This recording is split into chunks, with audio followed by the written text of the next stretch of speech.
Welcome. In front of me is a Samsung Galaxy Xcover 6 Pro, and today I will show you a couple tweaks and tricks you can do on this phone. So let's begin by opening up settings, where you will find majority of the things that I wanted to show, or changes that you can basically apply. So number one would be the dark mode. You can find a quick toggle under the display section, and you have light and dark. You also have more settings, which will allow you to choose a schedule for this, meaning you can set it up so it turns on dark mode only during the night time, and during the daytime it switches back to light mode if that is something you want. And obviously you can also create a custom one, which will allow you to set up a specific time at which it will switch. Now, going back to the display section, we have a couple more things that we can find here. Now, another thing would be the edge panel, which is this little side panel right here. I took a moment to open it up because I did it the first time around. As you can see, there it is. So you have access to it. You can also access basically all the apps from here as well. And this allows you to, for instance, grab image, split screen it, or put it in pop-up view, edit. And also there's one more thing. If you click on the settings, it just takes you quickly to additional panels, which you can add more panels from here. So there's several of them. You can also access Galaxy Store, which will include more, but you will need to most likely pay for them. One thing that I'll mention, there are some that are nifty, like for instance weather, but I do use a Samsung myself every single day, and the weather is one of the most annoying ones because it doesn't work flawlessly.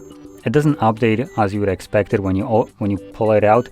It doesn't give you the actual correct weather right away, and most of the time the update time that it takes to actually give you the current temperature, for instance, is just a little bit too long.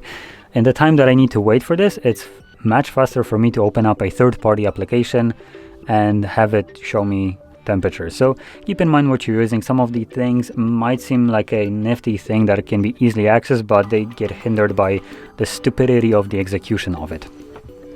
And Samsung's weather is basically prime example of this, which if you're not sure what I mean by that, enable it, try to use it for a bit, and you will probably quickly learn what I mean. Anyway, you can also disable this panel altogether if you don't want it by basically toggling it off from here. Boop, and it's gone. As you can see, it just disappeared and it appeared. Now moving on to the next thing, which also can be found under the display, it's going to be the navigation bar. And in here you have access to gesture navigation, which is my preferred style of navigating to the device. When enabled, it removes the 3-button navigation that you might be accustomed to and substitutes it for just a single bar.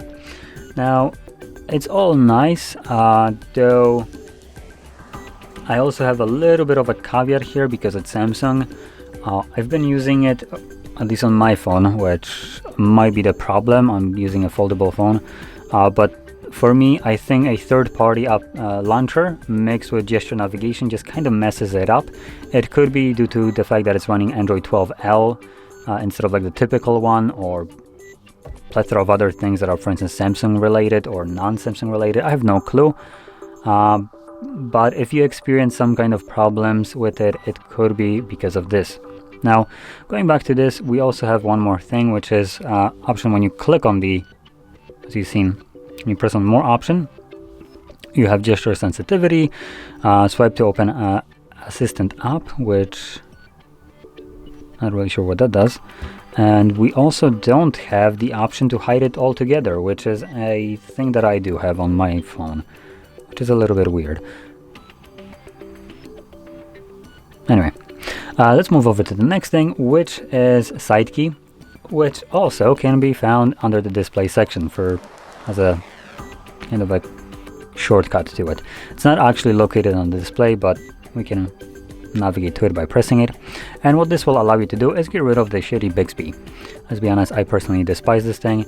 I also hate that not only Samsung, but now couple already brands decided to jump on the bandwagon of calling it a side key.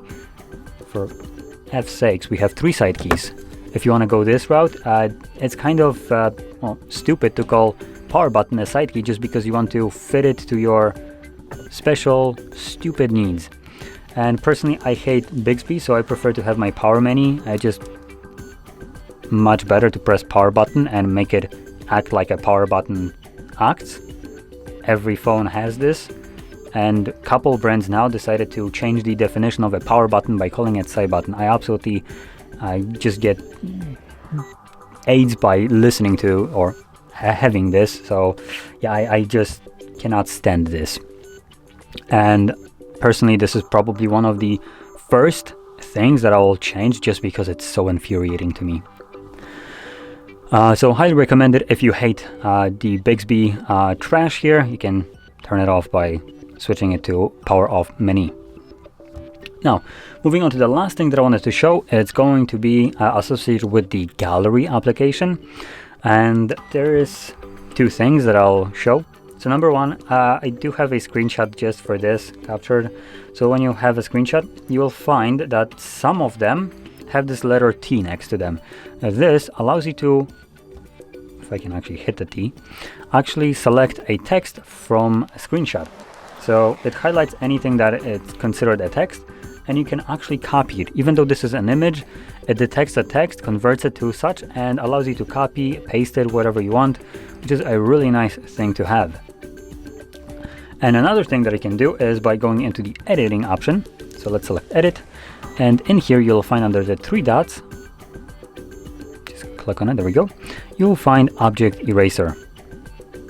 When selected, give it a moment, it needs to think up for a moment, and from here you can, for instance, circle around something that you want to completely remove from your photo.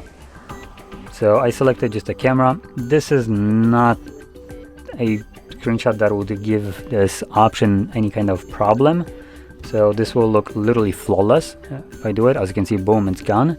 But once you actually have picture or any kind of screenshot that is a little bit more challenging, it might just mess it up a little bit. As you can see right now, this is not a smooth line as it should be. It just kind of messed it up right here. So keep in mind when using this, it might just mess it up just a tiny bit. But anyway, with this being said, this would conclude the tweaks and tricks that I want to show you. And if you found this very helpful, don't forget to hit like, subscribe, and thanks for watching.